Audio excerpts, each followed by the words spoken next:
Okay, I've got plenty of time. I decided to do another chapter, but my alarm clock went off as I was recording it the first time, and it interrupted the recording.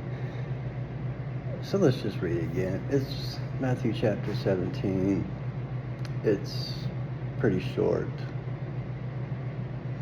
but it's put a big smile on my face. Verse 1, which is captioned the Transfiguration, verse 1. And after 6 days Jesus taketh Peter, James, and John his brother, and bringeth them up into an high mountain apart, up a high mountain, King James,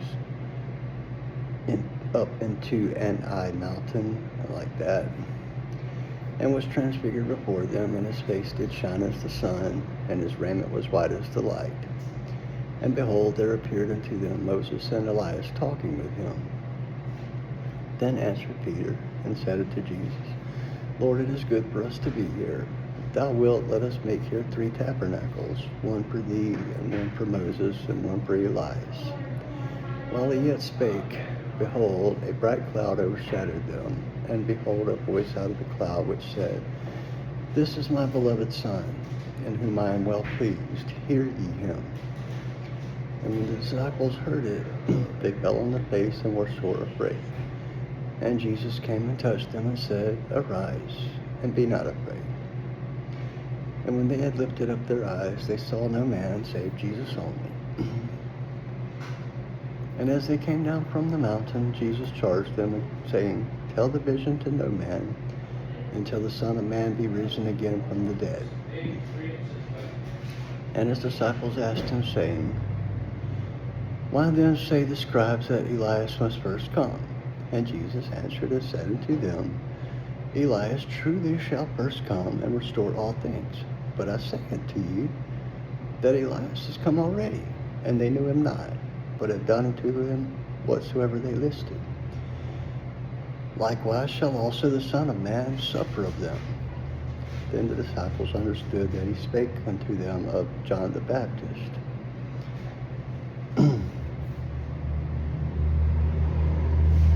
Did we understand that? Did I understand that?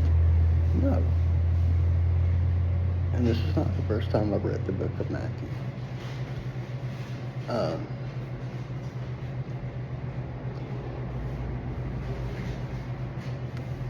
Elias is John the Baptist.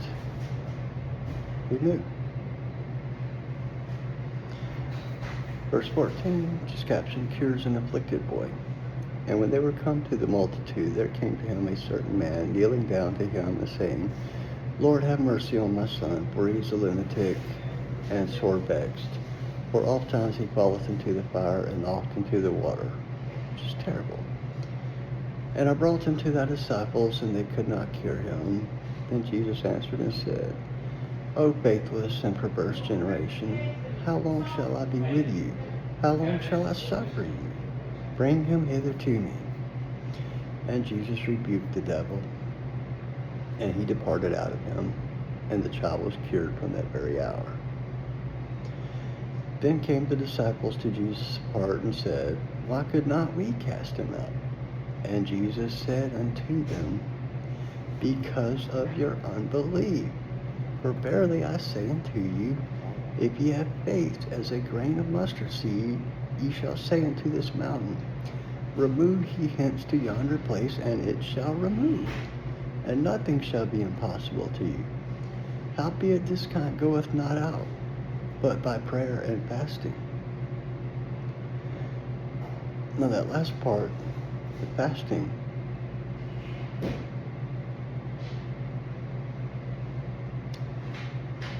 I was never brought up to fast.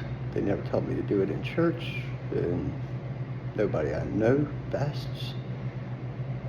Maybe that's something particular to Jewish faiths, not the Christian denominations, and but I believe the Catholics do it.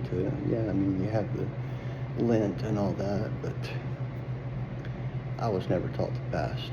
Perhaps I should start practicing it. Anyway, caption, in Galilee, verse 22.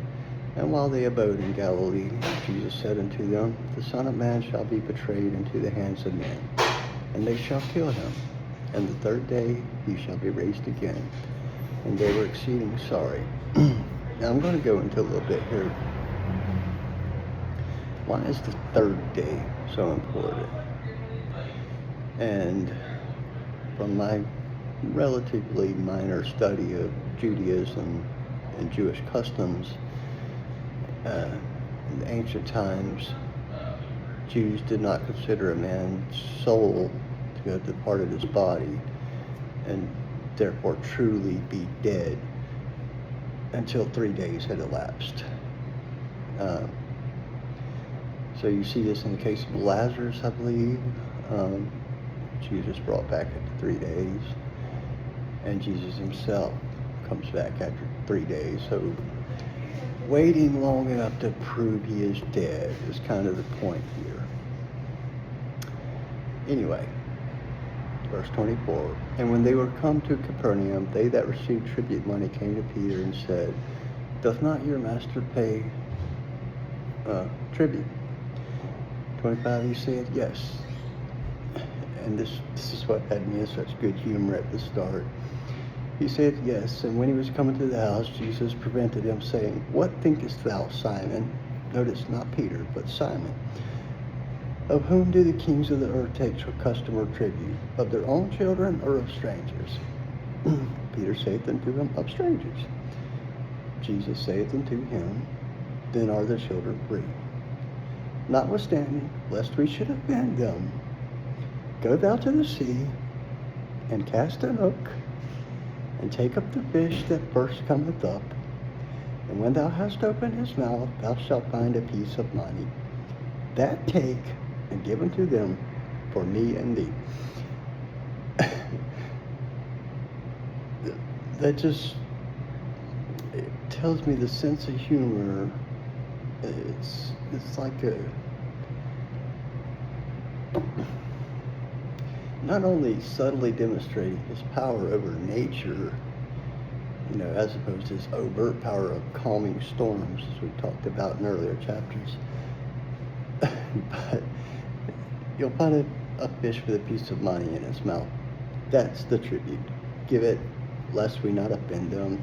Though I don't have to pay it, because, I'm the Son of God.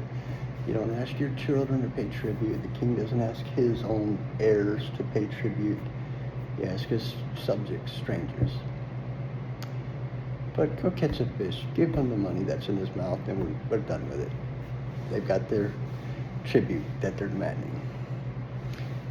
So I am indeed off to work now. God bless you all. Have a great day.